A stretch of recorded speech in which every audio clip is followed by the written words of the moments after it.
10 things you should always keep to yourself. In life, it's not always about what you say, but it's often about what you choose to say. We all know someone who just doesn't know when to shut up, don't we? They run their mouths, blab, gossip, and just make things worse. Don't be that person. Believe it or not, there are some things better left unsaid. Psychology backs this up, pointing to certain personal details and opinions that are best kept to oneself. Why air your dirty laundry to the whole world? What do you get out of that, really?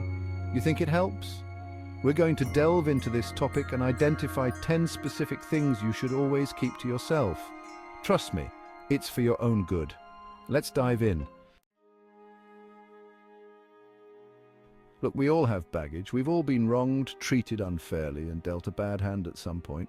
But carrying around past resentments, that's like dragging a dead horse behind you everywhere you go. Psychology suggests that sharing these past resentments with others might not be the best idea. Why?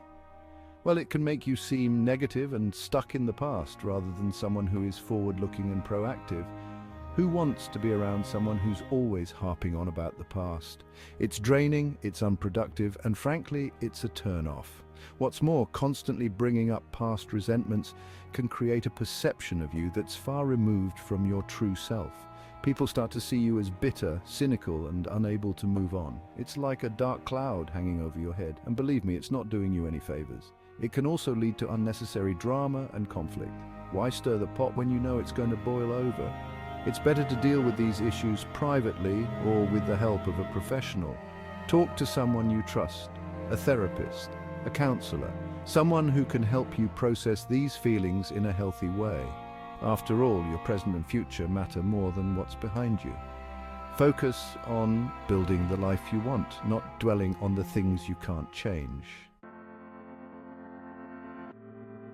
Now, I'm all for setting goals and dreaming big. But when it comes to sharing those goals with others, that's where I draw the line. Why? Because not everyone has your best interests at heart. I've always found that sharing my personal goals with others can be a double-edged sword. On one hand, it's great to have people cheering us on, but on the other hand, it can lead to unwanted pressure and expectations. And let me tell you, pressure can be a real buzzkill. Take it from me. I once shared my goal of running a marathon with a group of friends. While some were supportive, others constantly asked about my progress and even doubted my ability to achieve it. Now, I'm a pretty confident guy, but even I started to second-guess myself. This led to unnecessary stress and, at times, self-doubt. And when you're doubting yourself, it's easy to lose sight of your goals. Psychology suggests that keeping your personal goals to yourself can actually increase your chances of achieving them. It allows you to work at your own pace without external pressures or judgments. When you set a new goal, think twice before sharing it with others. Keep it to yourself, put your head down and do the work. The satisfaction of achieving your goals will be that much sweeter when you've done it on your own terms.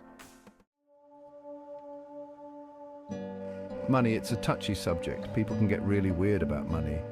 It's the root of all sorts of problems: envy, jealousy, resentment, you name it. Money, they say, is a good servant but a bad master. It's also a topic that can quickly lead to discomfort or envy when discussed openly. People start comparing themselves to each other, wondering who's got more, who's got less, and it just creates a whole lot of unnecessary drama. Did you know that in some cultures, specifically in Nordic countries like Sweden, Norway and Finland, tax returns are publicly available?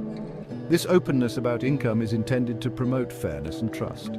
However, in many other cultures, including the US and UK, discussing personal finances is often considered taboo and can lead to complex social dynamics. Psychology suggests that keeping your financial status to yourself can help maintain harmony in relationships. It prevents unnecessary comparisons and negative emotions like resentment or envy. Whether you're doing well or struggling financially, it might be best to keep the specifics under wraps. Focus on your own financial journey, not what others are or aren't doing with their money, with their. Listen, we all have opinions. It's part of what makes us human. But just because you think something doesn't mean you need to say it out loud. Especially when it comes to negative opinions about others. We all have our own opinions about the people we interact with. It's natural. However, voicing negative opinions about others, especially when unsolicited, can lead to hurt feelings and damaged relationships. Why create unnecessary conflict? Is it really worth it? Psychology emphasizes the power of positive communication. Focusing on the good in people fosters healthier relationships and a more positive environment. It's like that old saying, if you don't have anything nice to say, don't say anything at all. It's simple, but it's true. Next time you're tempted to share a negative opinion about someone, consider the potential impact of your words. How would you feel if someone said those things about you? It's often better to keep such thoughts to yourself unless explicitly asked for your opinion, and even then, tact and diplomacy go a long way. Remember, words have power. Use them wisely. Family. Can't live with them, can't live without them, right? But one thing's for sure, family problems are best kept within the family. Every family has its unique set of challenges. However, openly discussing these issues with others can be a sensitive matter. It's like airing your dirty laundry for the whole world to see. Do you really want your neighbors knowing about your aunt's gambling addiction or your cousin's messy divorce? Psychology advises that sharing your family problems with others can sometimes worsen the situation. It might distort other people's perception of you or your family and could even lead to unsolicited advice or gossip. And trust me, the last thing you need when you're dealing with family drama is a bunch of outsiders sticking their noses in. Of course, it's essential to have a support network to lean on during tough times. However, it's crucial to choose wisely whom you confide in about sensitive matters like family problems. Talk to someone you trust, someone who's not going to judge you or spread rumors, and sometimes professional help like a counselor or therapist is the best route to take. They can provide an objective perspective and help you navigate those choppy family waters. We all have fears. It's part of being human. Spiders, heights, public speaking, you name it. We all have something that scares us, but sharing those fears with others, that's a recipe for disaster. We all have fears. Some we conquer, some we live with, and some stay hidden deep within us. These fears are often a part of our most vulnerable selves. And when you share your vulnerabilities with the wrong people, they can use them against you. Overcoming fears is a personal journey, and psychology suggests that sharing them with others doesn't always help. In fact, it might lead to others using those fears against you, or making you feel more self-conscious about them. And who needs that? However, acknowledging these fears to yourself is the first step in overcoming them. Don't try to bottle them up or pretend they don't exist. Face them head on. It's a journey best taken at your own pace, with the support of trusted loved ones or professionals when needed. And remember, everyone has fears, but it's how we face them that truly defines us. Chapter 7. Past mistakes. We all make mistakes, it's part of life, nobody's perfect, but dwelling on those mistakes and broadcasting them to the world, that's just not helpful. In my early career, I made a significant error in a project I was leading. It was a tough pill to swallow and a learning curve that I had to navigate privately. Did I want to shout it from the rooftops? No way. I learned from it, moved on, and became a better professional because of it. Discussing it with others only seemed to magnify the mistake and prolong the recovery process. It's like picking at a scab. It just makes it worse. Psychology suggests that dwelling on past mistakes in front of others can be counterproductive. It can lead to rumination, increase stress, and can even affect your self-esteem.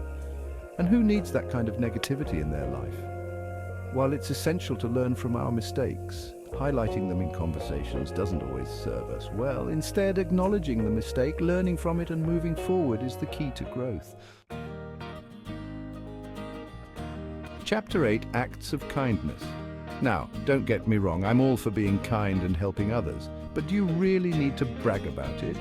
Do you need a pat on the back every time you do something nice? Imagine this. You've just helped a stranger change their flat tire. It feels good to do good, doesn't it? But should you broadcast it? Should you post it on social media and tell everyone what a great person you are? Psychology suggests that sharing your acts of kindness can sometimes dilute the genuine sentiment behind them.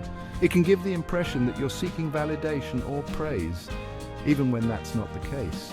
Performing random acts of kindness is a beautiful trait, but keeping them to yourself often preserves their purity.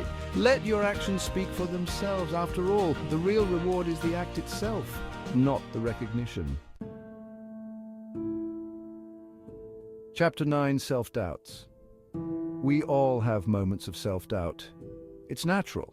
Nobody feels 100% confident all the time. But do you really need to share those doubts with everyone you meet? We all have moments of self-doubt where we question our abilities or decisions. It's a part of being human, but broadcasting those doubts to the world, that's just asking for trouble. However, psychology suggests that openly sharing these self-doubts can sometimes lead to others questioning your capabilities too. It might affect their perception of your confidence or competence. And once you lose people's confidence, it's hard to get it back. It's important to remember that everyone experiences doubts and insecurities. It's normal, but it's how you deal with those doubts that matters. However, discussing them with a mentor, coach, or therapist might be more beneficial than sharing them widely. They can provide guidance and strategies to overcome these feelings and boost your self-confidence. Chapter 10. Secrets shared in confidence. If someone trusts you enough to share their secrets with you, you better believe you keep your mouth shut. Breaking someone's trust is a surefire way to ruin a relationship. If someone entrusts you with a secret, it's a sign of their trust in you. Breaking this trust by sharing their secret with others can lead to damaged relationships and loss of credibility.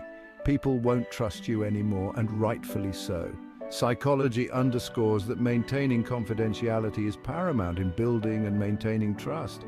It's a fundamental aspect of respect and integrity. It's about being a good friend, a trustworthy confidant, and someone people can rely on. If someone shares a secret with you, keep it to yourself. It's not just about preserving their trust in you, but also about being the kind of person who respects the confidence of others. Outro: the final word. Navigating the world of interpersonal relationships is complex. Knowing what to share and what to keep to yourself is a delicate balancing act. Sometimes it's better to err on the side of caution and keep your mouth shut. The things we choose not to say can often hold as much weight, if not more, than the things we do say. Psychology helps us understand why this is and guides us towards healthy communication habits. So the next time you're about to spill the tea, ask yourself, is it really worth it? Could this come back to bite me? Sometimes silence is golden.